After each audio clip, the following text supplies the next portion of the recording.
No, they're not. And those aren't the greatest shoes for here either. So next time, open toe the sandals not the greatest idea in the lab.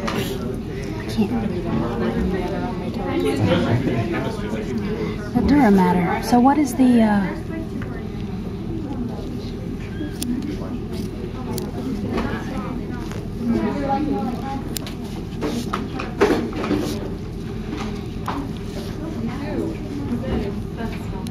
Notice it's pretty tough, right? Quite a bit of collagen in there.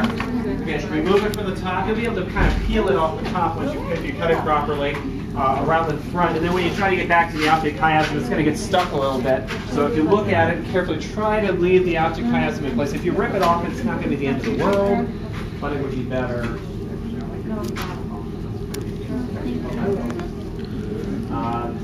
Then, yes.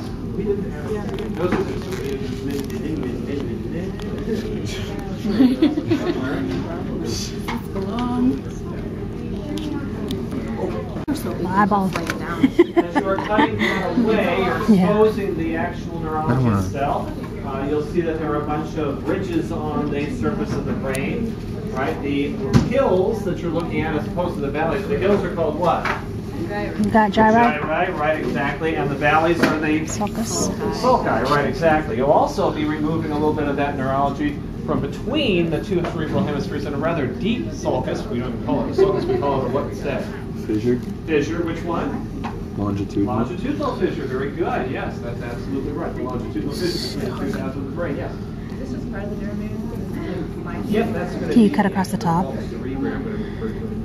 Did you just cut across the top of yours? Because his is this one's stuck. Mine just like peeled right off. So you want you should just pull it back? Really? As you remove it, if you Mine's do kind it, of stuck. where you may be able to tell or be able to pull out a divider between the two halves of the cerebrum, and that is Oh, he said he left that part intact. False cerebri. By the way, things that I'm telling you about here in laboratory may serve you well not only on the questions on the review sheet you're going to be answering, hint, hint, but also in the next couple of hours they may become important to you. Okay? Anyway, so, anybody got it off yet? Try not to rip off the cerebellum if you can. I know, it's okay, keep going, you're doing fine. Only slightly delicate. Remove this all the way around that. Trying not to rip this X, but if you do, it's not the end of the world. The whole thing's going to come off clean when you get done. You can just pick it off the bottom. If it's giving you This part is stuck right here. kind of stuck, I mean, what's the best Yeah, way? if you just, what is it? The cerebellum? Yeah. You may just have to, you don't want to rip that off, so you may have to go snip, snip, snip around there to remove Just that. around. And all of this can come off. When you do this, let's see. Okay, when you do this, you're trying, so we're about to lose that optic chiasm. Not the end of the world, but you might want to snip and try to keep part of that X. See the nerves right there? That was part of the back of the eyeball and all. So if you can keep that this side, all of this is going to come off. All that junk is going to come off the bottom. If you want to. That's up to you. It's hard for you to hold and sniff. I can do whatever other. Yeah, it's going to come off the bottom too. Oh, don't rip the cerebellum up. You'll snip around that and remove it in there. Just snip that. What kind of face is that? Well, I'm just like, he looks like he's done this before. He's a doctor. He is. So, what is that?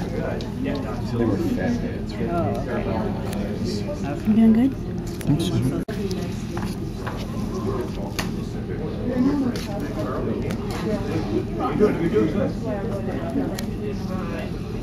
It's kind of like just cutting fat off a pork chop. Scissors and take a little That snip down skin. between the cerebellum.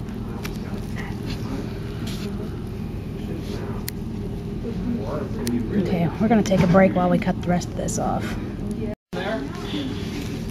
Okay. Who said they might need some help? You guys? Did you lose your optic chiasm? Yeah.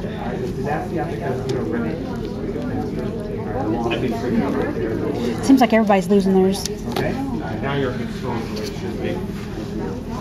So should we just pull ours off then? If you want to, yeah. If you want to just pull, if you break this optic chiasm, not the end of the world. It's not the. Yeah, I know.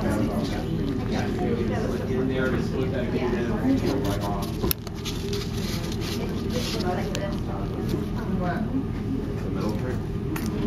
Didn't want to do that. Click the brain officially.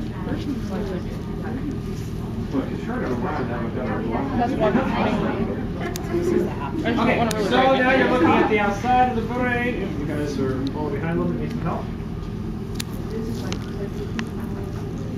Okay, alright. So you've got the gyri and the sulci. You see the longitudinal fissure.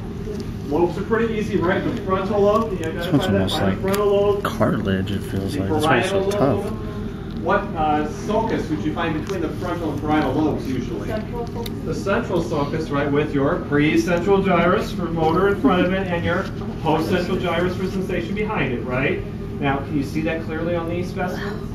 You see a nice little longitudinal, or a nice little transverse fissure? Not really, right? It kind of meanders around. So it's a little hard to tell exactly which one it is when you're looking at the top of the brain.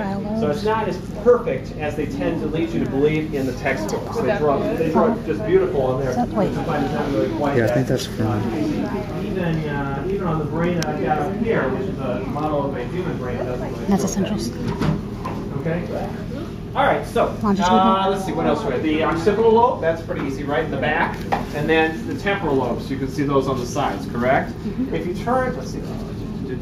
If you take the two cerebral hemispheres and gently pry them apart, okay, hopefully without ripping anything, but if you go ahead and gently pry them apart and look down between, you should see a white structure that's connecting the two halves of the cerebra together. What is that structure called? That connector there. That connects the two. Did you say it? Can you do it? What was it? What is it? Whatever. You're just doing it. The commissioner? The connector between the two halves of the cerebral Say it hemisphere, again, letting the two commissure. halves talk to each other. What's it called? The commissioner? It is a commissure, wherever that Commissure. came from, right? And this one's called the corpus callosum. Good, right? The corpus callosum, which is the biggest commissure in your brain, right? It's going to let the communication between the two sides. In a little while, not yet, but in a little while, you're going to cut right through that thing. But we're not going to do it quite yet, okay? Anyway, that's a commissural tract. What about tracts that stay on one side of the brain and go from one lobe to the other on one side? Association, I heard that, right? And the ones that go from lower brain centers up? Projection? Those are projection fibers, right? Okay, so you can see the commissural tract if you try that, open it up. Let's turn the brain over and look at the undersurface of it. And we did, most of you have probably lost the optic chiasm, not a big deal. There would have been Her face is- have a little bit of that lighter colored material there, which would be the optic, Wanna try? not the optic nerve, but the optic tract, right? Remember, I'm trying to borrow somebody's brain here. Borrow somebody's brain.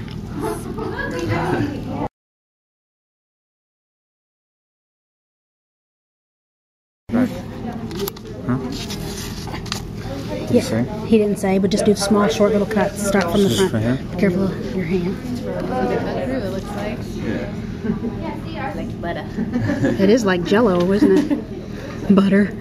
Once you do that, you should have two halves of those pretty much Small like cuts. the picture on page 175. You cut through that commissural tract between the two parts of the cerebrum, and that was referred to as the corpus callosum. So you can see a little white Notice how I missed the line assistant. down there. I'm just That's the speaking corpus to callosum. instruments.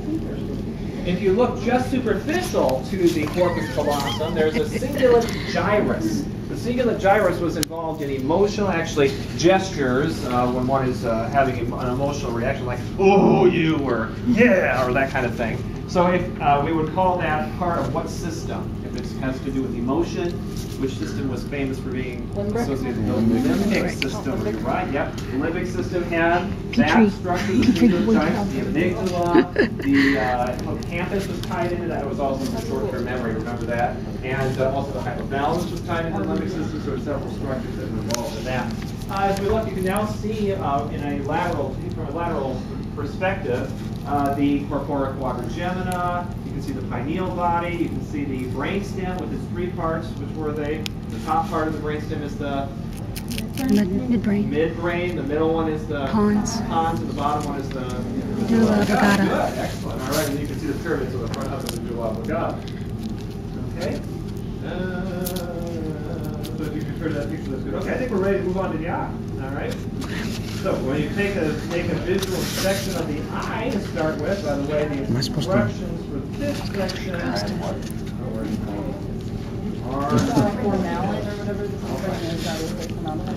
Took a little while. Okay. It's still in there, isn't it? You sure did. You saved it. Okay. On page 202, I'm going to walk you through it again. Some of those little light particles called photons will miss the rods and cones and go right past them.